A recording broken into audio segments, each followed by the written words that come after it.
Hi, this is Joseph Mount from Metronomy, and you're listening to the Capsule podcast on liveandlimbo.com. And I can never take good care of you, because we had so much to lose. But we should never say that we drifted far. Yeah, we should take a trip to the reservoir. Yeah, we should take a trip to the reservoir. This is Capsule on liveandlimbo.com. My name is Sean Chen. And I am Andreas Babiolakis. This is an adventure into music, film, and pop culture. Metronomy is a Mercury Prize nominated electronic pop group from Great Britain. Joseph Mount is the frontman of this band, and he is here to chat with us today. How's it going, Joseph? Hi, yeah, I'm very good, thank you. Very well. How's your day been so far? Oh, it's been incredible. We're flying to Atlanta tomorrow, so I was cool. I was doing some very functional things today. I bought a gate to stop my baby from going into the kitchen. It's been great. It's been a brilliant day. Is there any particular place in Atlanta that you are looking forward to going to? Oh, well, I mean, we're just there for tomorrow. We're playing at this, I can't remember the name of the place, Terminal West or something. But yeah, we're just there for one night, and then we're doing an East Coast tour, and then we're going to be coming up to Canada for a few days. So yeah, I don't know. I've never seen Atlanta, but I'm sure do you ever find that to be weird though? When you tour around places, you go to these places, but you can't actually explore it too much. Do you wish you had more time? Yeah. Well, yeah. I mean, it's like I would. There's always.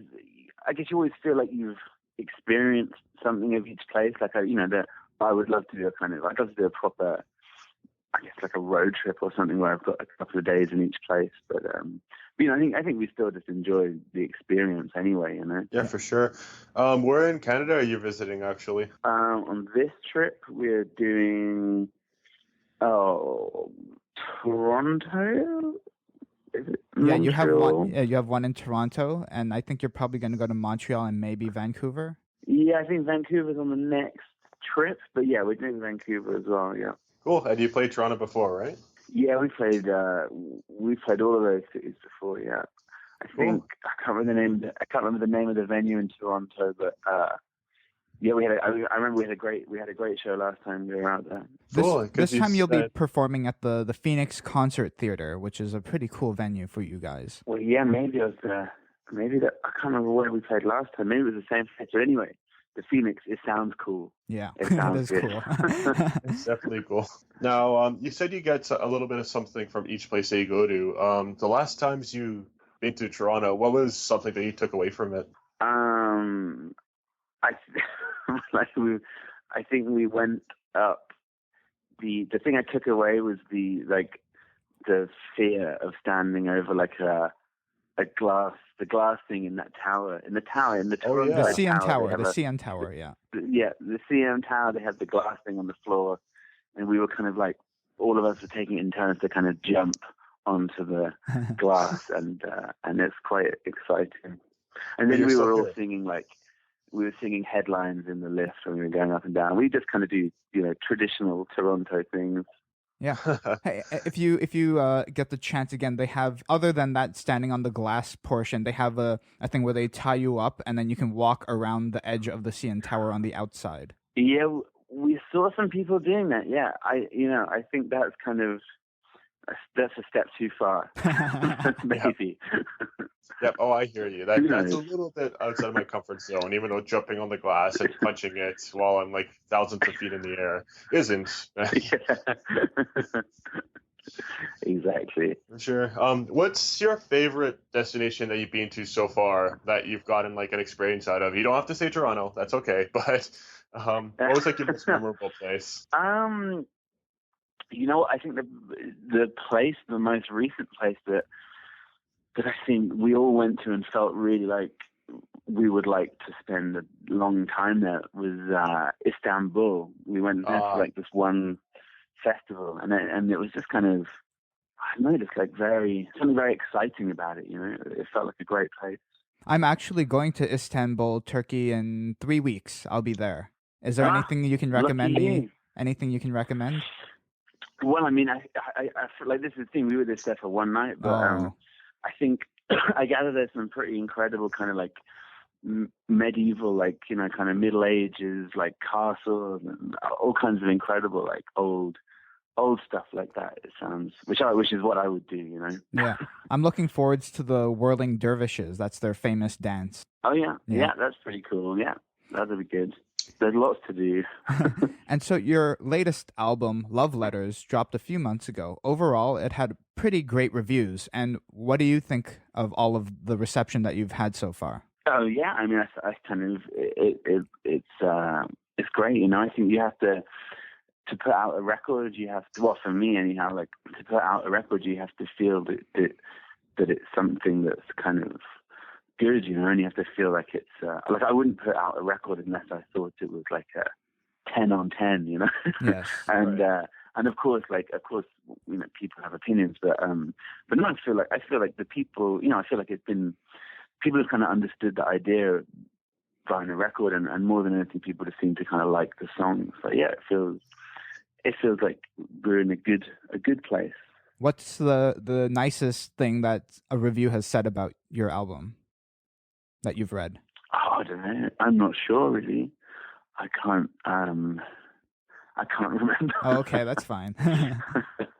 That's fair. But do you pay close attention to reviews? Like, have you done this throughout your career, or is it something that kind of is something you're more in the mood for?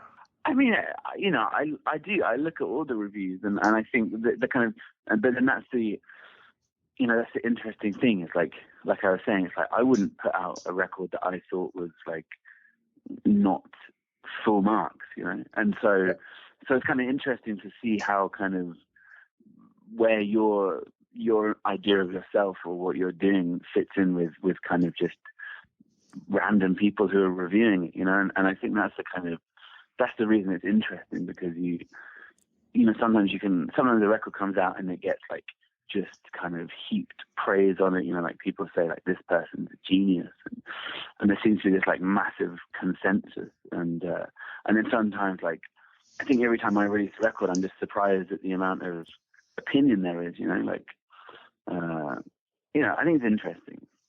Yeah, for sure. I mean, because you create the music, a lot of, because I'm a critic myself, a lot of criticism I get myself, which is kind of ironic, is that a lot of things that we critics take out of music or film or art or anything are things that we perceive ourselves that aren't necessarily from the artist's perception. Like, for example, if in some song there's a lyric about like a light bulb being like blue, perhaps the artist just wanted it to be blue, but then of course we'll take it as like a sign of depression or anything. So was there any sort of time where you felt that a lot of what you made was taken out of context greatly or misunderstood by criticism or by reviewing? Or, well, I mean, you know, like my opinion is that, you know, once it comes to releasing a record, it's like you are kind of like whatever, relinquishing like any kind of control, or, you know, whatever you're letting go or whatever, and so I would never kind of, I don't know, I'd never like be annoyed by someone misinterpreting anything, but I think the only thing that ever kind of like annoys me is just when people kind of get their facts wrong, you know, like and that's literally like the only thing. Beyond that, I think people are, you know, people can kind of say what they like, and opinions are opinions. And if you're like, it's like if you're reading into someone talking about a light bulb being blue, then they probably are depressed. They probably just don't realize. Yeah, it could be a subconscious level kind of thing. So yeah, well, exactly. When it comes to video games, there's supposed to be, when it comes to the story writing for video games, there's two kinds of stories that the writers take into account. It's the ones that they make themselves with all the missions and everything, and then there's the story that the gamer plays themselves, where they go out and they do like whatever they want and they create their own tale. So you're pretty much saying that the same thing happens with music, where we take our own stories and our own tales into account, while this personal story that you will have or any other artist will have is something that's kind of locked into a box, despite how candid they might be. Um, so, do you think it's important to try and get us to create our own kind of message as well, even though like it's inevitable, as you were saying, it's inevitable that it's going to happen? Or do you write solely for yourself? I mean, I kind of do both. I think you can do both, or you can be happy with both. Like I kind of completely like everything I do is about self satisfaction. Like Yeah. on one level, on one level, I literally just do what I kind of enjoy doing, and luckily there's a sensibility about it which people kind of pick up on and enjoy as well, so I can keep doing it.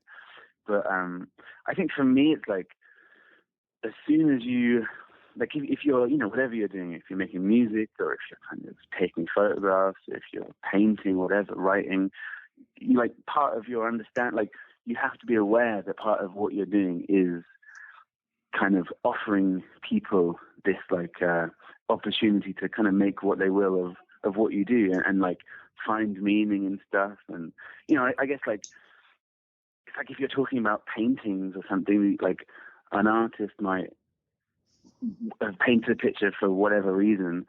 Ultimately, it's like whoever's got the money to buy this painting can buy it because they, I don't know, because they like the colors or because they think it'll look good in their living room. I think you can't try and control that side of stuff. Exactly. No, for sure. Speaking of painting and art, you unveiled your music video for the track Reservoir, and it's hand-drawn animation. What do you like about this style, and what made the band go towards this? Well, it was more like the guy Daniel who did the video. He did some of our earliest videos, and so like we saw it. Well, so it'd be really nice to work with him again. Now we have this like level of exposure, and I just like I just haven't seen a video for a long time that's been entirely like handmade. It's amazing. And I think like, and I was speaking to Daniel about it, and I was saying like it would be so great just to have 3 minutes of like a visual feast. And he was kind of got into the idea, and I think, to be perfectly honest, he had like no idea how much work it would entail. And so the video was supposed to come out a few weeks ago, I think, but it was just like he just kind of, his arm was falling off. Yeah, well, lots of arms. It wasn't just him doing the coloring, but I think it's kind of, to put out a video like that, I guess it's just kind of nice to show that kind of stuff is still, that kind of real basic handmade stuff still has a kind of effect which is kind of you can't really compare it to other stuff sometimes, which is great, I think. Yeah. And so, speaking of illustrators, and since you're from the UK, what are your thoughts on? Do you like any illustrators from there, like Banksy or that kind of artists? I guess I don't really know that much about it, to be honest. Like, there's some people I know who are kind of involved in like comic book art and stuff like that, and like someone like Daniel who did the video, and he does like his own kind of illustration stuff. And right. But I mean, I do love hand drawing, and I don't know that much about it though. Are you good at drawing? No. Well, I've got I have a certain quality to my drawing, but I wouldn't say I'm very good, no. Well, it could be like, Jimi Hendrix or Kurt Cobain playing guitar. A lot of people will call them sloppy or whatever, but other people will think they're pretty damn good at guitar, right? Sometimes you don't always have to be like technically precise, you know what I mean? No, I know, but I think, I kind of understand the lines of like kind of people that are technically very good at drawing and people that have this kind of like natural style in the way they draw, and I think I have neither of those things. Like, don't be so hard on yourself. It's true. I'll show you. It's just, you should draw the next music video, and we'll let you know how it goes. Yeah. Well, yeah, quite. Yeah. It's a gamble. Speaking of music videos, because you said you feel like music videos were missing that kind of that hand drawing style because you haven't seen it for a while. Is there any specific music video that has stuck with you for a very long time because of how refreshing and how like original and unique it seemed in style? Because there are quite a few music videos that actually are really damn well done, and you can't find the way that they're performed. You can't find that in any other medium, film, music, or anything. Mm. Well, yeah, I mean, I'm not, and also I'm not kind of, I think the like, I'm kind of, I think there are some kind of great music videos made with like modern techniques. It's just nice every once in a while to see a kind of nice, simple, hand-drawn one. But Yeah. I mean, like videos which I've been impressed by are kind of just the like standard videos, I guess, for someone of my age. Like there's stuff like I remember like Buddy Holly, the Weezer video was kind of amazing. Oh yeah. And like loads of kind of Chris Cunningham, like window liquor that Chris Cunningham did for the Aphex Twin. That was pretty kind of mind blowing. And freaky. yeah. and obviously like all the kind of Michel Gondry videos, which he did in the 90s.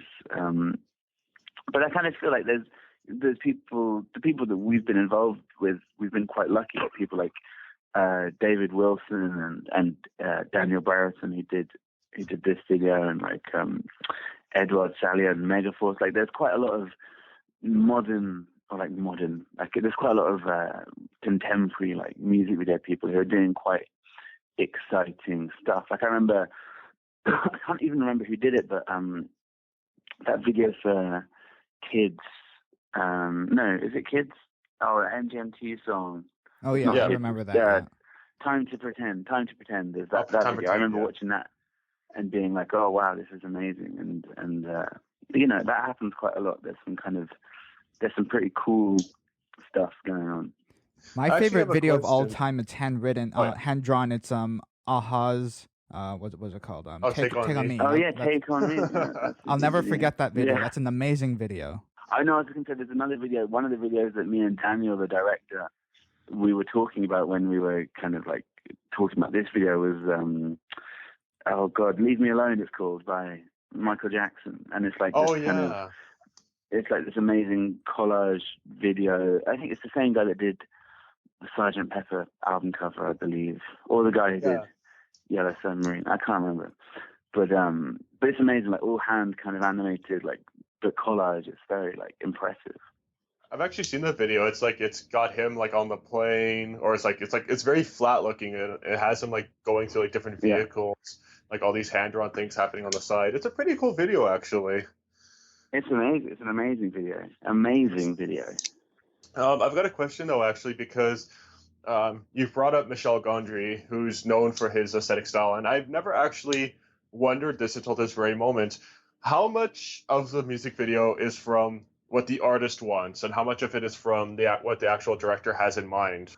Well, I mean, you just kind of steer people, you know, like, and you kind of make decisions by picking people. But like, there's always a kind of vague idea. Like, I think for Michel Gondry, it was like we wanted it to be like a performance video when we were all performing. So that's kind of the only real like guideline, and then he took it from there. And then with this video with Daniel, there was quite a lot of like of me saying, oh, it'd be cool if it kind of referenced our other videos and if it was this animation.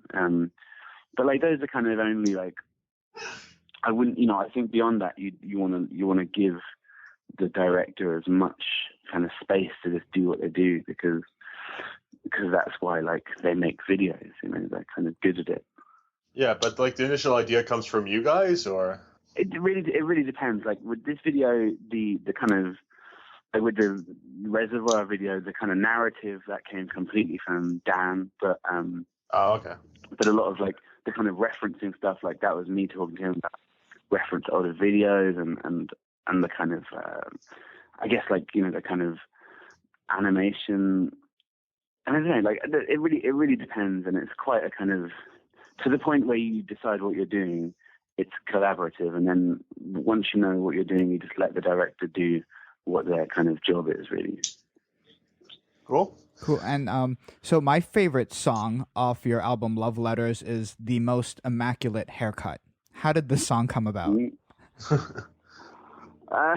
just, I mean, I started. I mean, you know, most of the songs they start off as just little ideas on a guitar, and